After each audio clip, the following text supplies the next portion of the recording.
This Week with Bob Mueller on News 2. This week, Kamala Harris. Let's have a good debate. You see, have fun.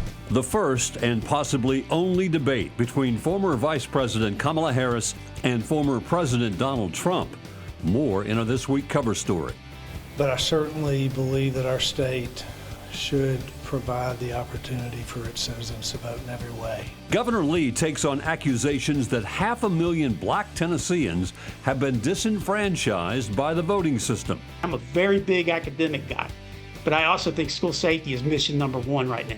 With the latest school shooting occurring last week in Georgia, there is new emphasis on public school security in Tennessee. He is suspended, and he is also charged with a Class C felony. But can those security measures go too far when a hand gesture leads to expulsion and felony charges against a student? Hello again, and welcome to another edition of This Week. The showdown in Philadelphia as Kamala Harris and Donald Trump square off in the first and maybe only debate of the presidential campaign. A New York Times video accuses Tennessee of disenfranchising 500,000 black voters. You will hear from Governor Lee. But we begin with Tennessee law enforcement responding to a school shooting in Georgia to get ahead of school security here in Tennessee. Here's News 2's Maya Owens. Over the past year, we've seen security in Middle Tennessee schools take a massive turn. I'm a very big academic guy, but I also think school safety is mission number one right now. Between drills, new software, and increased measures, all aimed at school safety. But some advocates want to see more done. You got the three things, and I think that's a school resource officer. Secondly, the devices you can wear around your neck and notify emergency personnel quickly. Third thing is metal detectors. News 2 reached out to several districts, including Wilson, Rutherford, Davidson, and Williamson. None of them have permanent standing metal detectors, something J.C. Bowman with Educators for Tennessee wants to see more of. We're hearing more and more that we've got to start putting in metal detectors. We go to concerts, we go through metal detectors. We go to ball games, we go through metal detectors. We go through airports, we go through metal detectors. And the next step is going to be schools. That is sad. I wish it didn't have to happen, but that's where we're at. Instead, many schools have turned to AI weapons detection technology, a tool some say is less intrusive than metal detectors and can quickly locate a gun in record timing. The area is under lockdown. But Bowman explains metal detectors can be used for more than just finding firearms. You're also going to catch other devices with the metal detectors. So you're going to catch vape, you're going to catch knives, you're going to catch other things. The push for more measures comes just 5 days after a school shooting in Georgia left 4 people dead and many others injured. The devastating after effects spreading wide as more advocates take a closer look at how schools are keeping children safe. Knoxville on Friday had 2 lockdowns. Memphis, they took a gun off a young man over there. I mean, these things are absolutely, and it goes on in our schools, and we got to prevent them. But can school security go too far? A Tennessee student who pointed a finger to mimic a gun is suspended and charged with a felony, the result of 2 new state laws aimed at cracking down on school threats. State Capitol reporter Tori Gessner spoke with his mother.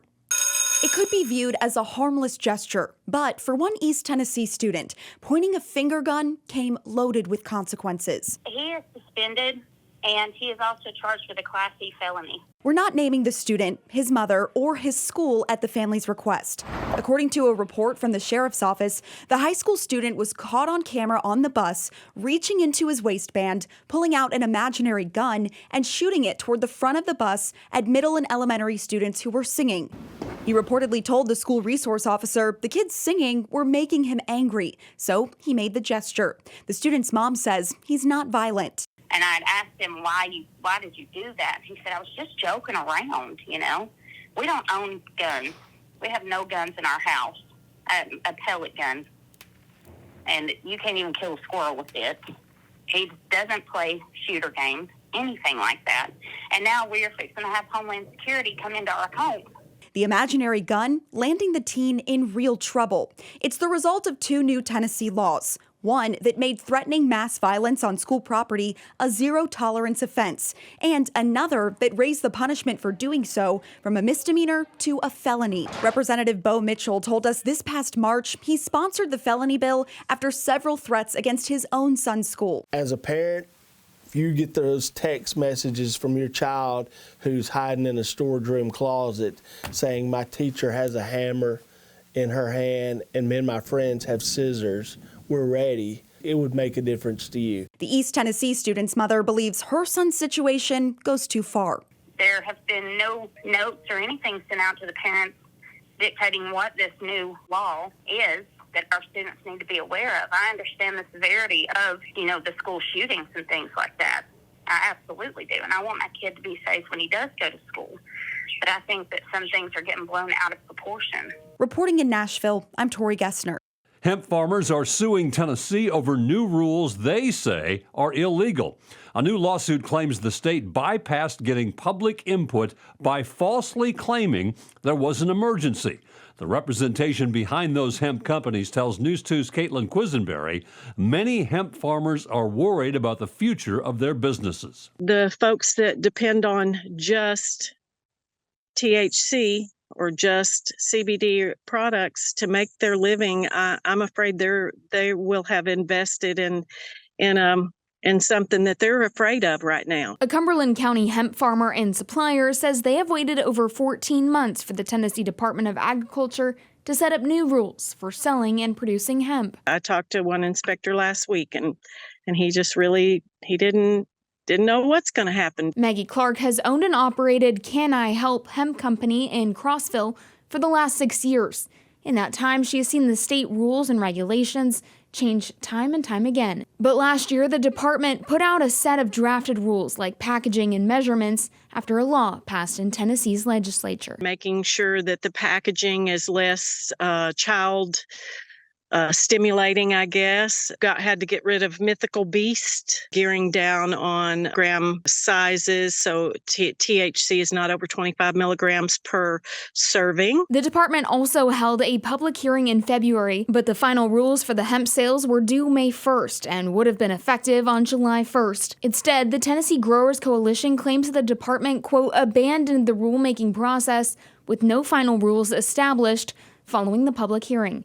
Instead, the department published a set of emergency rules on June 28th, 3 days before the July enforcement deadline, without any public input. They just didn't get the job done in time. They kind of abandoned those rules, and then a week before the deadline said, oh, wait a minute, here are some other rules, and did that on an emergency basis. In a stand for farmers, the Tennessee Growers Coalition filed a lawsuit against the Tennessee Department of Agriculture challenging the legality of the emergency rules. It's important that you have public comment and participation. So when the department says, we're just going to skip all that and just jump to emergency rules because we can't do our homework on time, that's not the sort of thing that is beneficial to the industry or really to the people of Tennessee. The growers asked the court to declare the emergency rules void, preventing the department from enforcing them.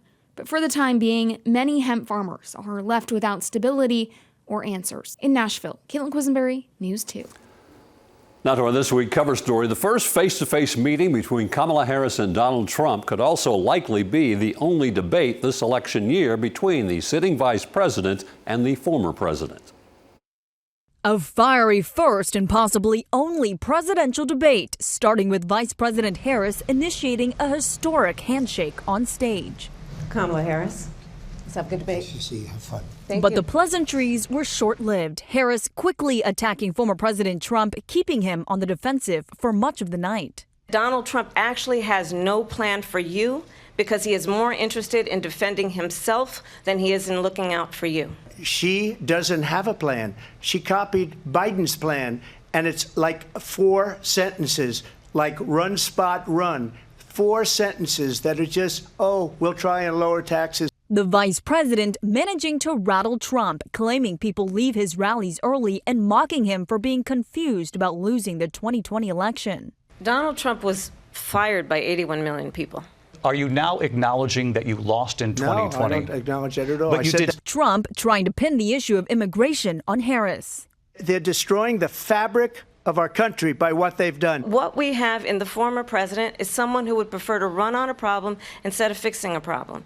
On the economy, Harris touted a plan for tax breaks for small businesses and a first-time home buyer credit for down payments.